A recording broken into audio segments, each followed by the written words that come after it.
ഭൂമിയിൽ എങ്ങനെ ജീവനുണ്ടായി എന്ന് മനുഷ്യരാശി മറ്റ് ജീവികളിൽ നിന്ന് വ്യത്യസ്തമായി ചിന്തിക്കാൻ തുടങ്ങിയ കാലം തൊട്ട് അവന്റെ ഉള്ളിൽ രൂപപ്പെട്ട ഒരു ചോദ്യമാണ്. അതിന് നമ്മുടെ പൂർവികരായ മനുഷ്യർ പല രീതിയിൽ ഉത്തരങ്ങൾ കണ്ടെത്താൻ ശ്രമിച്ചു. അതിന്റെ പരിണിത ഫലമായി ലോകത്തൊരുപാട് പേരുടെ ജീവൻ എടുത്തുകൊണ്ട് ഒരു വലിയ അന്ധവിശ്വാസം രൂപപ്പെട്ടു. കാലം മുന്നോട്ടു പോകെ ആ ഒരു വലിയ അന്ധവിശ്വാസത്തിന് വ്യത്യസ്തമായ രീതിയിൽ 3 പതിപ്പുകൾ ഇറങ്ങി.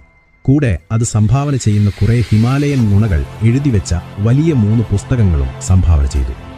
അതിലാണ് ആദ്യമായി ജീവൻ എങ്ങനെ ഉണ്ടായി എന്ന് ആദ്യകാലത്തെ മനുഷ്യർ ചിന്തിച്ചു വെച്ചത് എങ്ങനെയാണ് എന്ന് മനസ്സിലാക്കാൻ സാധിക്കുന്നത്. അതിൽ യുക്തിയുടെയോ ശാസ്ത്രത്തിൻ്റെയോ ഒരംശം പോലുമില്ല. അതിനവരെ ഒരിക്കലും കുറ്റപ്പെടുത്താൻ പറ്റില്ല. കാരണം ആ കാലത്ത് മനുഷ്യർക്ക് അത്തരം വിഷയങ്ങളെക്കുറിച്ച് ചിന്തിക്കാനും പഠിക്കാനും ആവശ്യമായ ഒരു സാഹചര്യത്തിലായിരുന്നില്ല അവർ ജീവിച്ചത്. അന്ന് ജീവൻ കൃത്യമായി എങ്ങനെയാണ് ഉണ്ടായത് എന്ന് തെളിയിക്കാൻ ആവശ്യമായ രേഖകളോ അവരുടെ ചിന്തയിൽ രൂപപ്പെട്ട കാര്യങ്ങൾ ശരിയാണ് എന്ന് മനസ്സിലാക്കാൻ ആവശ്യമായ ഉപകരണങ്ങളോ രാസവസ്തുക്കളോ അന്ന് ആരും കണ്ടുപിടിച്ചിട്ടുമില്ല.